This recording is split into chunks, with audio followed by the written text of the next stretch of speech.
Everyone has those periods when everything seems complete, and then in just a moment, everything shifts and nothing remains the same. Everyone has times when they must let go of the people they love, watching them leave while feeling powerless. Everyone has long nights waking up in the darkness, suddenly realizing there's no one left around them. Everything comes, then goes, then comes again. But within the very things that seem to defeat us lies what helps us stand up stronger. Today, I will share the secret so you can find the strength to overcome all suffering in life. And by the end of this video, you will no longer fear what lies ahead. 1. Loneliness. I knew a girl from high school, someone everyone said was perfect. Beautiful, from a wealthy family, academically excellent, always the center of attention everywhere.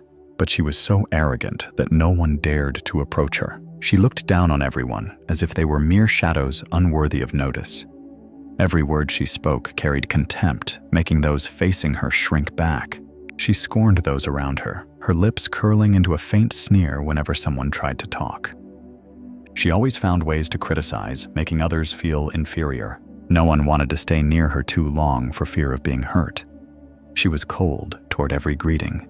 Her eyes were like ice, without a trace of warmth. People began to avoid her, preferring distance over enduring that coldness. She was distant even when standing among a crowd of friends. She always kept her distance, as if afraid someone would taint her perfect world. No one truly understood her, and she didn't allow anyone to understand, because since childhood, she was taught that she was different, more special than others. Her parents always reminded her to keep distance from those not of the same class. Friends only approached because of money and reputation. She learned to build walls with arrogance so no one could hurt her. Then she became lonely. Not a single person was truly by her side, only fake flatterers. She was like someone standing atop a high mountain, but with no one to share the beautiful view. She felt empty despite having everything. Luxury items couldn't fill the void in her heart. Every night she wondered why she still felt lacking amid piles of accumulated wealth. She was exhausted from having to maintain a cold expression every day. Her shoulders seemed to carry the whole world, but no one knew. She was drained from playing the role of a perfect person who needed no one. She was desperate when she realized no one truly cared about her real self. She wondered if one day she lost everything, would anyone stay? The answer appeared clearly in her sad eyes every night. No. One day, she decided to change. She began opening up to those around her. She actively greeted people she had once coldly ignored, but they only responded with suspicious looks, avoiding her. The wounds from harsh words of the past remained. She felt like she was struggling in darkness, no one wanting to take her hand no matter how hard she tried. When her first attempt failed, she learned to listen instead of judge. She let go of her arrogant shell, trying to share her genuine thoughts. But old friends still kept their distance, not believing someone who once scorned them could truly change. Each time she tried to connect, she met with indifferent responses. She was like banging her head against an invisible wall. The more she tried, the more it hurt. Desperate, she sought out complete strangers where no one knew about her past. She bravely joined clubs and volunteer groups, but even there, she still felt like an outsider. She struggled to fit in, but old habits haunted her. Whenever someone was friendly, she unconsciously pushed them away. She was like slowly sinking in an ocean of loneliness. The more she tried to swim, the more exhausted she became. That night, she sat alone in her spacious room, looking at her phone with not a single message. She asked herself, "Do I still have any chance?" Tears streamed down, and for the first time, she was truly afraid that she would be lonely forever. Then one day, something unexpected happened. She had an accident, a serious car accident that left her hospitalized for 3 weeks. No parents, they were working abroad. No friends, they had distanced themselves from her long ago. Only an elderly nurse who cared for her every day. The nurse didn't know she was wealthy, didn't know how arrogant she used to be. She only saw a young girl in pain, lonely, crying silently every night. And she stayed by her side, telling stories, holding her hand when she was afraid. For the first time in her life, she was cared for by someone not because of money or status. That was the awakening. she realized that what she had been searching for all her life, genuine care, didn't come from perfection or power. It came from vulnerability, from allowing herself to be her true self. That was the turning point away from the fake armor she had worn for so many years. When discharged, she returned to see the nurse, not with expensive flowers, but with a tight embrace and tears of gratitude. She was like being born a second time, no longer that arrogant girl. After graduation, instead of joining the family company as planned, she decided to volunteer at the hospital, caring for lonely patients like she once was. Her parents objected, friends mocked, but this time she no longer cared. Gradually, genuine relationships began to form. Like-minded friends, patients who became confidants, peace in her soul that money had never been able to buy. She even found love, a young doctor who loved her for her true self. Real joy, meaning in life, and unconditional love, all the things she thought she would never have. That was a miracle she never believed would happen to her. 5 years later, she established her own charity fund for lonely, lost young people. The once empty room now always overflowed with laughter. Her phone constantly buzzed with messages from people who genuinely cared. She realized a truth. Loneliness is not fate, but a choice. When you dare to let go of your false ego, dare to be vulnerable, dare to give without expecting in return, you will gain the most priceless thing, genuine people. And when you have genuine people by your side, you are never truly lonely again. That is the immutable law of life. 2. Business failure. Everyone has had brilliant dreams about the future, and so did he. I met him at a small cafe near the old boarding house area where yellow lights flickered dimly in the chilly autumn afternoon.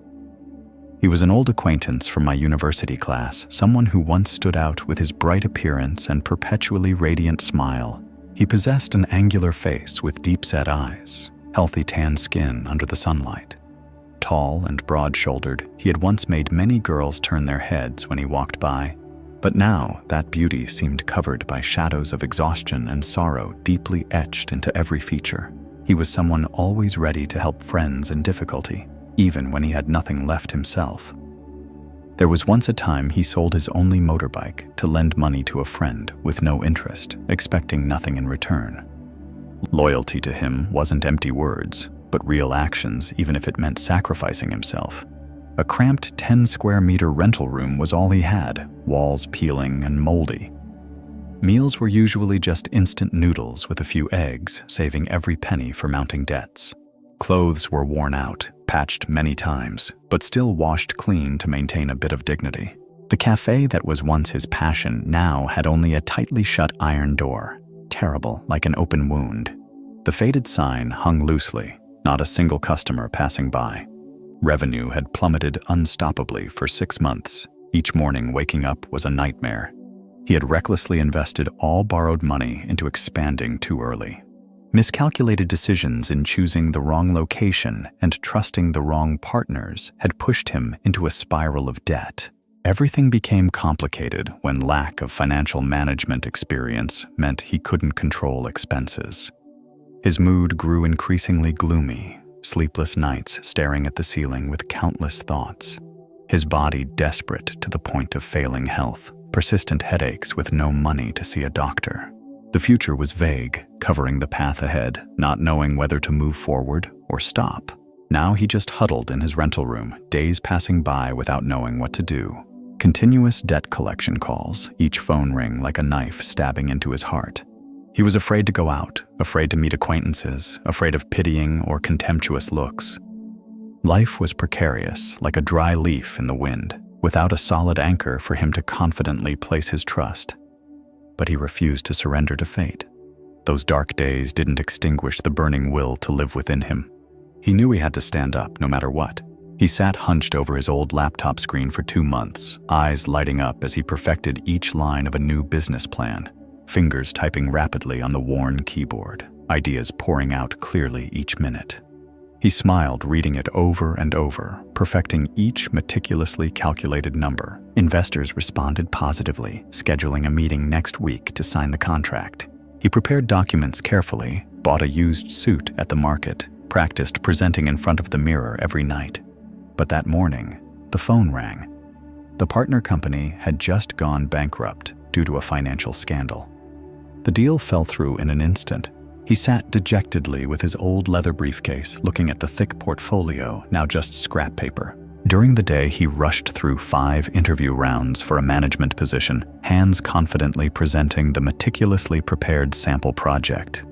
His voice rang out persuasively, smile radiant when the director nodded in praise. He sat straight-backed, waiting for the announcement, heart already painting the scene of starting over.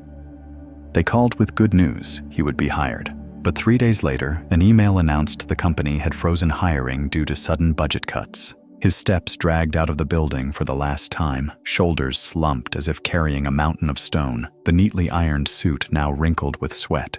Late at night, his closest friend called back after 2 weeks, voice excited. "Brother, I just sold my house. I have enough money to lend you now." His fingers trembled holding the phone, tears flowing from emotion. They arranged to meet tomorrow morning to discuss a joint business plan. He stayed up all night perfecting everything, heart pounding with hope. But at dawn, a message from his friend's wife. "He just had an accident last night. He's in emergency care." He collapsed to the floor, phone clattering down. Around him, only the mournful cry of cicadas, and himself, alone in the endless long night, hope shattered into pieces. One drizzly morning, he wandered the streets feeling dejected. Suddenly, his phone vibrated, an unknown number. The voice on the other end made him startle. "Hello, I'm David. Remember me? I just returned to the country and have been looking for you."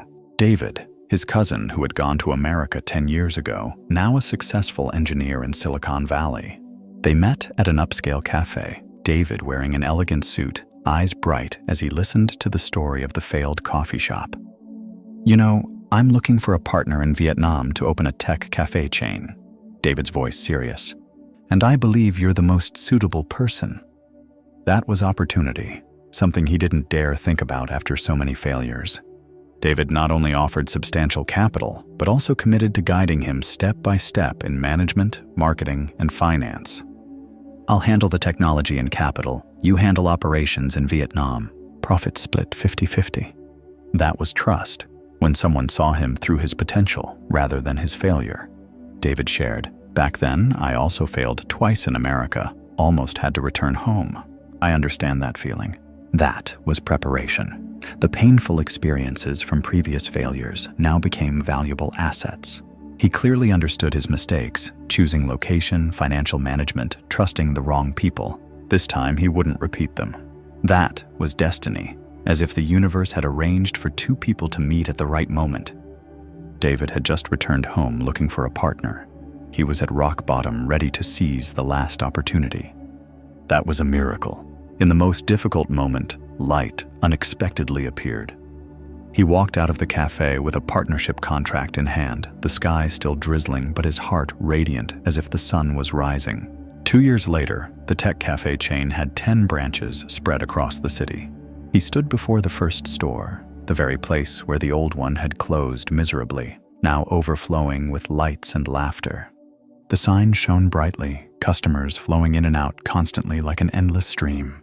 "In the past, I kept thinking I had reached the end of the road," he whispered to himself, voice choking. "But now I understand. Rock bottom is exactly the place to bounce back highest." His hand gently touched the sign, feeling each warm wood grain. Tears rolled down his cheeks, but this time they were tears of joy. "Failure isn't meant to defeat us," he smiled, looking at the star-filled night sky, "but to teach us how to stand more firmly when we rise. Life always keeps a miracle for those who don't give up, no matter how dark it gets. The greatest victory isn't conquering the world, but conquering yourself when you think you've exhausted all strength." He walked into the store, heart completely at peace after all the storms. 3. The 10-meter distance. He was a colleague sitting at the desk next to mine. Someone I saw silently watching the girl from the accounting department every day. He possessed a master's degree from a prestigious university, a refined face with a gentle smile. But what I witnessed in him broke my heart. Each time she walked by, he lowered his head to the computer screen, heart racing wildly, yet not daring to look up. She stood just 2 meters away from him in the elevator, He trembled like an autumn leaf, hands gripping his briefcase so tightly his knuckles cracked. Every colleague knew about his secret crush. They teased him, and he only blushed and looked down, not daring to meet anyone's eyes. Other men confidently invited her to lunch. They laughed and chatted cheerfully at the dining table. Meanwhile, he sat alone in the corner of the room, hastily eating each bite of cold rice. He glanced at her every second, then quickly turned away when she accidentally looked back, face flushing as if caught in wrongdoing. The phone screen lit up with the pre-written message, "Hello, could I invite you for coffee?" His fingers trembled, hovering over the send button dozens of times, tongue licking dry lips. Finally, he deleted everything, sighed deeply, and turned off the screen. He stood behind a pillar watching her leave the company with an unfamiliar man. They talked intimately, steps confident and wide. He stood still as a statue, both hands clenched and trembling, watching their figures gradually disappear around the street corner. She asked him about a work report. He had prepared the answer very carefully in his head, but when she stood before him, his voice stammered a few sounds. A colleague had to explain for him while he stood beside like a mute person. She nodded, thanking the other person, then left without a single glance toward him. He sat before his home mirror, looking at his face with dejected eyes. "I'm not tall enough, not handsome enough. My salary isn't high either," he whispered. He touched his old dress shirt, then sighed, putting aside the idea of buying new clothes. The rare times she asked him for help, he worked perfectly on every smallest detail all night. The next morning, he handed it back with both hands, head bowed, not daring to look directly. She casually thanked him. "Thanks," then immediately turned away, while he stood watching her with lips moving words never spoken. Mornings, he arrived at the company, eyes searching for her figure in the first-floor lobby. Afternoons, he went home, sitting by the window, looking out at the street, thinking of her. Nights, he lay in bed, scrolling back and forth through her Facebook page until 2 in the morning, then crying silently into his pillow. Day after day, he still sat at that desk, watching her from that distance. The space between them remained 10 meters like the first day he saw her. Not closer, not farther, just forever an empty space he never had enough courage to cross. But one day, he decided to change. Silent love had tormented him too long. He stayed up all night writing a handwritten letter, fingers trembling, holding the pen, recording each line of confession. He bit his lip, thinking of each word, tearing and rewriting dozens of times until perfect. The next morning, he hid the letter in her desk drawer, along with a red rose, heart pounding, then quickly ran outside. All day, he sat watching her desk from afar, hand twisting a water bottle until deformed. But in the afternoon, that male colleague walked to her desk, picked up the letter, and read it aloud in front of everyone. Laughter erupted throughout the room. She snatched the letter, face flushed, shouting, "Who gave you permission to go through my things?" But her eyes didn't look at him, only at the other man. He sat frozen in place, hand gripping the computer mouse until white, hearing his heart shatter piece by piece. He rushed around, learning to dress more neatly, hands sliding over each suit in the store. He spent his entire month's salary, went home practicing style in front of the mirror until late at night. One lunchtime, he approached her desk in his new suit, breath rapid. "Could I invite you to lunch?" She looked up at him, eyes lighting up a bit, lips opening about to say something. But right then, the department head walked past his shoulder.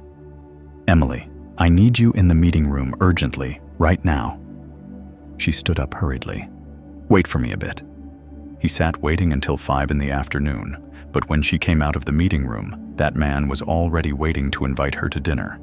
His steps dragged back to his seat, shoulders slumped, the new suit soaked with cold sweat. He called his close friend for advice, voice choking. "What do I do to make her see me?" The friend said, "Try confessing publicly. Girls love romance." He stayed up all night preparing, hired a band, bought roses, wrote a script. That afternoon, he knelt in the building lobby with a large bouquet. The band began playing. Everyone gathered to watch, phones recording videos everywhere. He saw her step out of the elevator, his heart about to leap out. But right behind her was that man, hand holding hers. They stopped looking at him. Then the man put his arm around her shoulders, bent down and kissed her forehead in front of him. She lowered her head, face flushed, not looking at him once. He knelt there like a stone statue. The bouquet fell to the floor, petals scattering everywhere. Around him, whispers and pointing, and himself, alone in the crowd, tears flowing silently under the glaring lights. He called his close friend for advice, voice choking. "What do I do to make her see me?" The friend said, "Try inviting her to a movie this weekend. I'll help you arrange everything perfectly." He stayed up all night practicing the invitation, booking tickets in advance for the movie she once mentioned liking. Friday morning, he approached her desk with the ticket in trembling hand, breath rapid. "I have 2 movie tickets for Sunday afternoon. Are you free to go with me?" She looked up at him, eyes sparkling a bit, lips opening about to say something. But the director suddenly announced over the loudspeaker, the entire accounting department must work urgently all weekend to complete the quarterly financial report for the foreign partner. Anyone not participating will be subject to disciplinary review. She bit her lip, looking at him, eyes reddened. I have to work. I'm sorry." He stood frozen with the ticket in hand, watching her hurriedly turn back to the computer screen with eyes full of regret. Sunday afternoon, he sat alone in the cinema, the seat beside him empty, the second ticket clenched in his sweat-soaked hand. The screen lit up, but his eyes only looked down at the floor. Tears falling silently in the darkness, the movie music playing, but he heard nothing except the sound of his heart breaking. A week later, he decided to let go. He sat writing a transfer request to another branch, where there was no trace of her. His hand held the pen signing, heart empty but relieved. That afternoon, he stopped by the familiar cafe for one last drink before leaving. Suddenly, an elderly couple sat at the next table, the husband kneeling before his wife, holding a bouquet of roses. 50 years now, I still remember that day I trembled holding flowers to confess to you. Thank goodness I dared. The old woman smiled radiantly, eyes brimming with tears. Back then, I was also so scared, kept thinking you didn't like me. But thank goodness you took the initiative. The whole cafe applauded loudly. He sat there, watching them kiss each other's hands, eyes unblinking. The awakening came like a ray of light piercing through the night. 50 years of happiness. It all started from one time daring to speak up. He had wasted 3 years out of fear when happiness could be that simple. He opened his phone, this time typing a message without trembling. "Could I meet you for a bit? I have something important to say." Fingers pressed send without hesitation. An hour later, he sat facing her at that cafe. For the first time, he looked straight into her eyes, voice steady. "For 3 years, I've liked you. I'm sorry for being timid, but I don't want to regret anymore." She froze, eyes reddening. Then she smiled, tears streaming down. "I've liked you for a long time too. I kept thinking you didn't notice me." The confession from both sides was like opening the gates of heaven. He took her hand, for the first time without trembling, feeling the warmth from that small hand. One moment of courage had changed everything. She shared. She was also afraid like him, also waiting for him to take the initiative. They had wasted 3 years just because both didn't dare to speak. Happiness came so simply, unexpectedly. Just needed to overcome the fear within oneself. He looked at her smile, heart overflowing with joy never before felt. The miracle of love didn't lie in the other person being perfect, but in both being willing to choose each other. From that day on, he was no longer the timid man cowering in the corner. He had found himself and found her. A year later, he and she stood together before the old company building, hand in hand, watching the sunset. She leaned her head on his shoulder, whispering, "Thank goodness you dared to speak." He smiled, embracing her. "You know, I'll be grateful for life to that elderly couple that day. They saved me from the biggest regret." He looked at the sky, voice choking. It turns out, in this life, the most frightening thing isn't failure, but never daring to try. True love always responds to those brave enough to trust and open their hearts. We've all stood somewhere, where light seemed gone, where everything fell apart, where we thought we couldn't continue anymore. But then something happened, maybe a person, a moment, or simply we ourselves realized something. And from there, everything began to change. If today's video touched something in you, Subscribe to Depth Psychology today to continue these stories with me. Because life, whether we believe it or not, always keeps an exit for those patient enough to search. See you again. Be strong.